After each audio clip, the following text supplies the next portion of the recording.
అందరికీ వందనాలండి. దేవాది దేవుడు మన కొరకు సిద్ధపరిచిన వాక్యంను చదువుకుందాం. యెహోవా మీ పక్షమున యుద్ధము చేయును.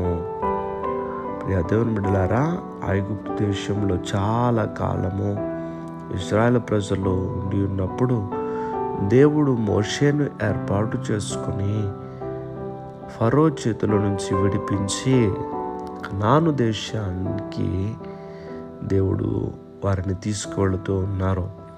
అయితే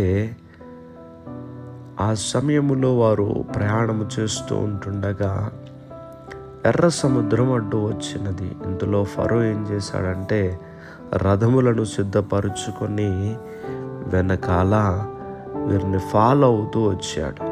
వెళ్ళటానికి మార్గము లేదు, కారణము ఎర్ర సముద్రం అడ్డు వచ్చినది. వెనకాల సైన్యం వచ్చేస్తోంది. ఇప్పుడు ఇశ్రాయేలీయులు ఇలా అంటున్నారు, మోషే, ఐగుప్తుల్లో సమాధులు లేవని ఈ అరణ్యంలో చచ్చుటకు మమ్మను రప్పించితివా అని అడుగుతున్నారు. అప్పుడు మోషే గారు అంటున్నారు, మీరు భయపడకండి, యెహోవా మీకు నేడు కలుగచే రక్షణను ఊరక నిలిచి ఉండి చూడుడి అంటున్నాడు. ఏం కాదు, దేవుడు ఏ కార్యం చేస్తారో మీరు ఊరికనే అలా నుంచుని చూడండి చాలు అంటూ ఉన్నారు. మీ పక్షంగా దేవుడే యుద్ధం చేస్తారు. యెహోవా మీ పక్షమున యుద్ధము చేయను, మీరు ఊరకయ్యే ఉండవలనని ప్రజలతో చెప్పాను అని చదువుతూ ఉన్నాం. ప్రియ దేవుని బిడ్డలారా, ఏం కాదు, దేవుడు మీ పక్షంగా యుద్ధం చేస్తారని చెప్పినప్పుడు అందులో ప్రభు అంటున్నారు మోషేతో, మోషే నీ చేతిలో ఉన్న కర్రను చూపించు అనగానే సముద్రం 2 భాగాలుగా అయిపోయినది. ఆరిన నెలలో వారు నడిచి సముద్రము యువతల వైపు నుంచి అవతల వైపుకి వెళ్ళారు.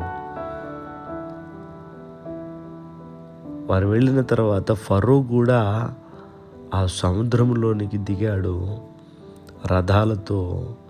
అయితే మరలా మోషే గారు ఇశ్రాయేలు ప్రజలందరూ కూడా సముద్రము అవతలి వైపుకు చేరుకున్న తర్వాత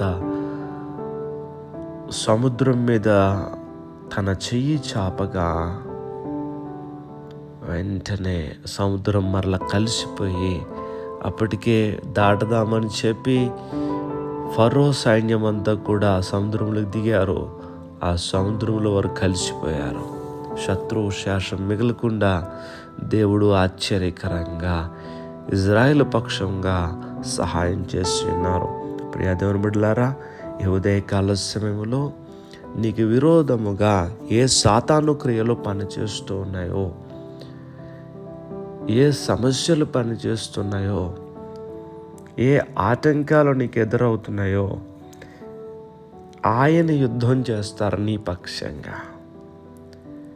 ఇజ్రాయేలు ప్రజల్ని ఎలాగైతే దేవుడు కాపాడి సంరక్షించారో, నీకు వ్యతిరేకంగా పనిచేస్తున్నటువంటి ప్రతి విధమైనటువంటి సాతాను క్రియలు దేవుడు యుద్ధం చేసి నీకు విజయాన్ని ఇస్తారు. మనం చూస్తూ ఉండడమే, దేవుడే కార్యం చేస్తారు. అట్టి విశ్వాసము, అట్టి ధైర్యము, అట్టి నమ్మకము మీ హృదయాలలో కలుగునుగాక. దయచేసి ప్రార్థన చేసుకుందాం. సర్వాధికారి అయిన దేవా, మీకు వందనములు.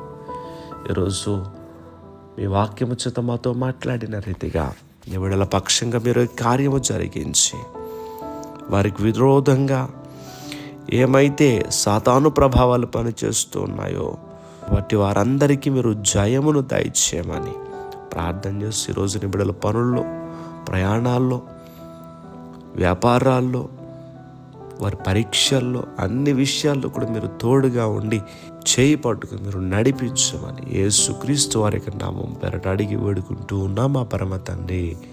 ఆమేన్, ఆమేన్, ఆమేన్.